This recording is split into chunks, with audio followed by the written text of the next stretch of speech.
Hey there, Cassandra Kimball here from the Inner Peacemaker Parent Podcast. This is episode 49, Pros of Seeing the Glass Half Full and Half Empty.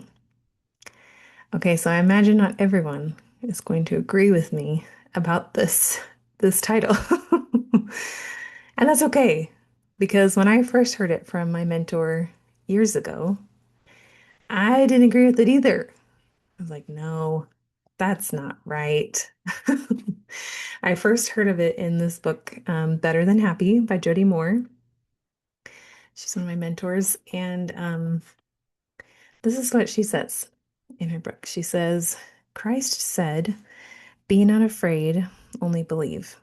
So she's quoting here in Mark. And then she said, in this verse, to believe means to have faith. She goes, I don't think the scripture implies that we shouldn't experience negative feelings like sadness, frustration, overwhelm, or even fear. So she doesn't think he's saying that, like, don't be afraid. She's saying, but we don't have to be afraid of those emotions. This is an interesting thought. It's just a way to think of it, right? So be not afraid, only believe. So, in another way to say it is, we don't have to be afraid of the emotions. We can believe in faith that God can help us, right? So she continues by saying, with faith, we know that through and because of Jesus Christ, we can be made whole. And I believe that a whole human experiences a range of feelings on this mortal journey. I understand that there are chemical and hormonal factors that sometimes require medicinal or clinical treatment plans to improve, and I highly recommend seeking professional help when needed. In many cases, though, we are simply experiencing opposition in all things. This is part of it, right? Just opposition in all things. She says this is not to say that we should believe every thought or that feelings are facts. Feelings are only suggestions. Except in the case of a clinical issue, anxiety is purely an emotion, and we as humans are meant to feel all emotions. We can do it, but we have to stop running away from them, eating them, like meaning turning to food. And then she goes on to say numbing them, resisting them, or thinking we can't handle them. Right? We sometimes feel that way. Like these are too heavy. Right now I'm feeling a lot of stress, and sometimes I'm like, it feels too heavy. But she says we can. Feeling emotions is a superpower that you can develop, and it will allow you to create any result you want in your life. She says they don't feel great, but we can do them, right? Yeah, not every emotion feels really all wonderful, and that's part of it. So when I say that I see pros of seeing the glass half full and half empty, um, it's not to be pessimistic about life or just to be like, oh, there's going to be all this negative stuff, like a Debbie Downer. I'm not trying to approach life that way, but just to realize the opposition, that's part of it. There must be opposition in all things. Let's read that scripture together. I pulled it up here because I wanted to read this. Okay, it's in Second Nephi. Sorry, I have a few different scriptures I want to read to you, but this is in Second Nephi. Okay, for it must needs be that there is an opposition in all things, everything. So I know we want to see the glass half full and we want to look at it always that way, which is beautiful. That's beautiful that you want to be positive in your life. I'm so glad that you're that way. That's an awesome way to be. I just think that we can notice that since it's the plan to have opposites, that we can notice the glass half empty part and that we can allow other people the chance to allow them to live in the half empty place too sometimes, right? So when I'm playing a card game with my family on Monday nights, we have sometimes it feels like a little forced family fun. Depends who picks the game.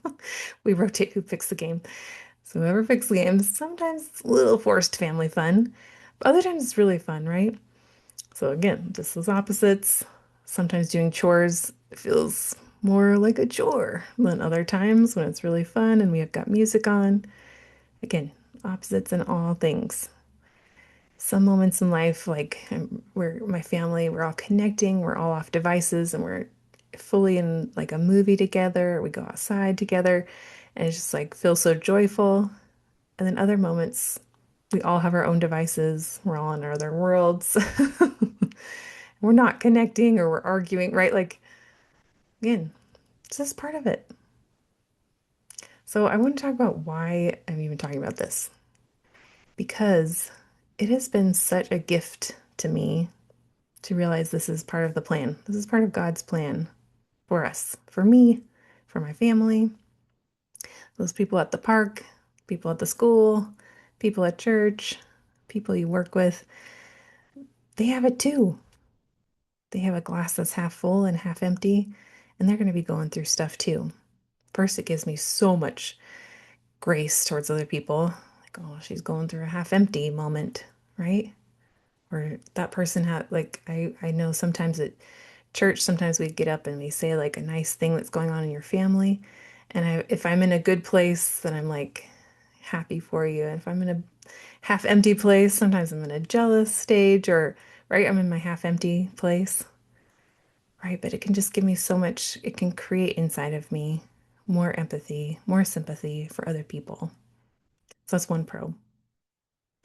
Um, let's read about some more pros about this. I did want to share though that a few years back I got in a car accident. I was driving, um, I used to do piano lessons. Um, I used to drive to the students' houses, and so I was between two different students, and I was going to the other house, and I was driving on the highway. So I was going about 65 miles per hour. And then I was going straight, and I had the right of way. The sweet big red truck turned right in front of me. So I slammed on my brakes and I couldn't stop fast enough. So I rammed right into him. And I'm glad he was okay. I was mostly okay. I had to do some physical therapy, but it was so minor, so minor. Um, my car was totaled though, which was a bummer. It was a great car.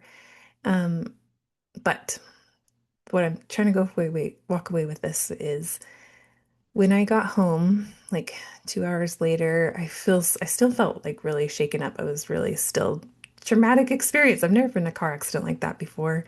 Had my car total. I've never been like that before. And it was time for my youngest to go to bed, and she was just a little baby at the time, my little redhead.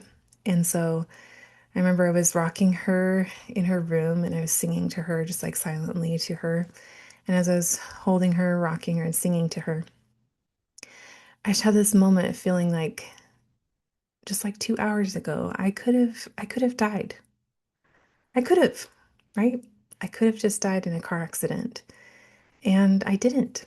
I'm still here for some reason. And if in part just to be her mom for one more day, right? For however long, right? Each of us has our own timetable of how long our missions are. And I just remember being so rededicated to whatever my missions are. And I feel like I found a few of them that are my specific missions here. And one being to share God's love, striving to do that in different ways. Um, and to be the mom of my three kids. Anyway, so those are some of my missions, but I'm just feeling grateful for that opposite moment, right? That half empty kind of moment of getting in a car crash, right? That wasn't the glass half full part. But because of that opposition, I was able to refocus, right? To re-energize my desire to do the best that I can. And to remember, I have some missions here. I'm not dead yet. I have some special things that I can do. So that's one of the pros in my mind of having to see the half empty part. Um, and we won't go into like all the stories, right? We all have stuff. We just all have stuff. I hope you're nodding your head. Yes, we all have stuff, the half empty parts of our lives. And like the miscarriages and the infertility stuff and going to the ER and financial struggles and parents getting divorced and we just all have it, don't we? Yeah. And it's making me think of two things, and I don't want to forget this other scripture I brought up. Okay, this is my my face is getting a little warm. Our air conditioning broke during the fire we recently had my neighbor's house. It damaged our AC unit, so my office is getting a little warm in here. So it looks like I have makeup on. I don't. I was just really warm in my office. Okay. Okay, let's read Doctrine and Covenants 122. Okay, we're just talking about hard stuff we go through, right? Okay. If thou art called to pass through tribulation, if thou art in perils among false brethren, if thou art in perils among robbers, if thou art in perils by land or by sea. Okay, it's going to keep going on. There's a few different things. Just stay with me.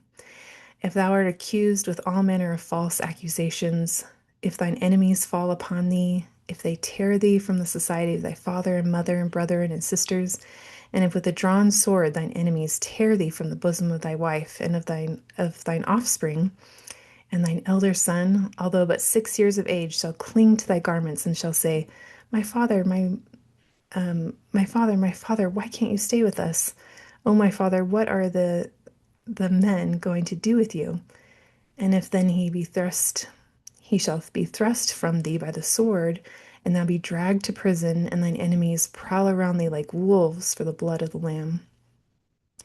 And if thou shouldst be cast into the pit, or into the hands of murderers, and the sentence of death passed upon thee, if thou be cast into the deep, if the billowing surge conspire against thee, if fierce winds become thine enemy, if the heavens gather blackness, okay, it's almost done, still a few more. If the heavens gather blackness and all the elements combine to hedge up the way, and above all, if the very jaws of hell shall gape open the mouth wide after thee, know thou, my son, that all these things, this is God talking to Joseph Smith, know that thou, my son, that all these things shall give thee experience and shall be for thy good. End quote. All of it. You can just say some of these things. And all these sound like awful things. I listed a few hard things that have gone in my life. This is a lot of hard stuff. He's just saying, all these things happen to you. They shall give thee experience and shall be for thy good. All for thy good. The other thing I was gonna read, I just thought that was fun by C.S. Lewis. Remember when he talks about when you think you're building a little house, but God's building a castle out of you? Let's read that. That's so good. Imagine yourself as a living house. God comes in to rebuild that house. At first, perhaps you understand what he's doing. He's getting the drains right, stopping the leaks in the roof, and so on. You knew that those jobs needed doing, so you're not surprised. But presently, he starts knocking the house about in a way that hurts abominably and does not seem to make any sense. What on earth is he up to? The explanation is that he is building quite a different house from the one you thought of, throwing out a new wing here, putting on an extra floor there, running up towers, making courtyards. You thought you were being made into a decent little cottage, but he is building a palace. He intends to come and live in it himself. So he is building a palace out of you.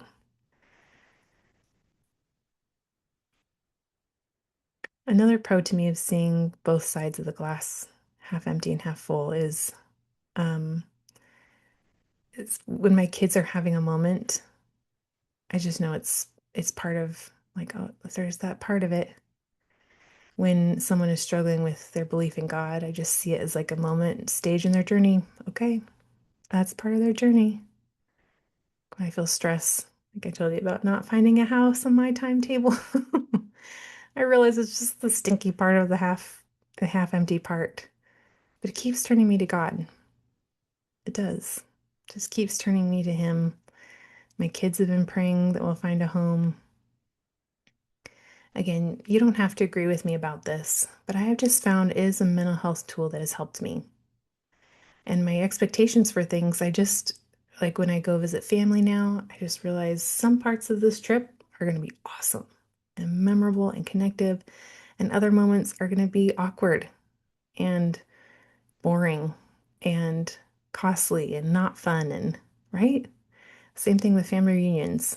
I'm like looking forward to certain family reunions, and I have moments where I just like I I look at both sides of the glass, right? I see how, oh my gosh, there's going to be so many moments that are connective, and I'm so excited to reconnect with certain family members.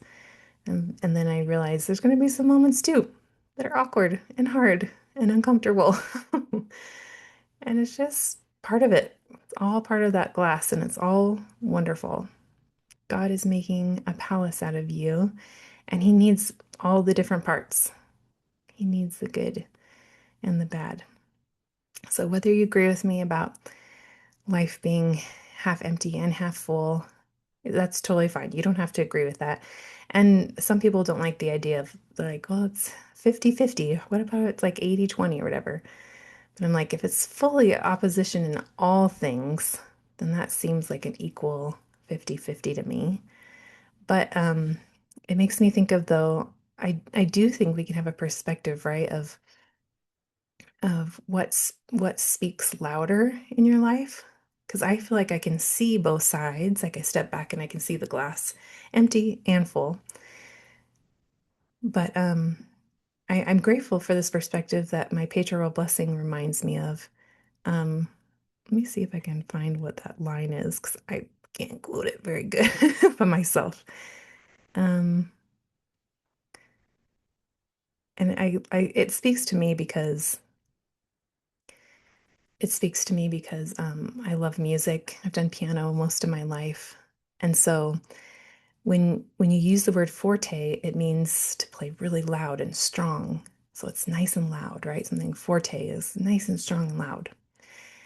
And so um, let me see if I wrote it here.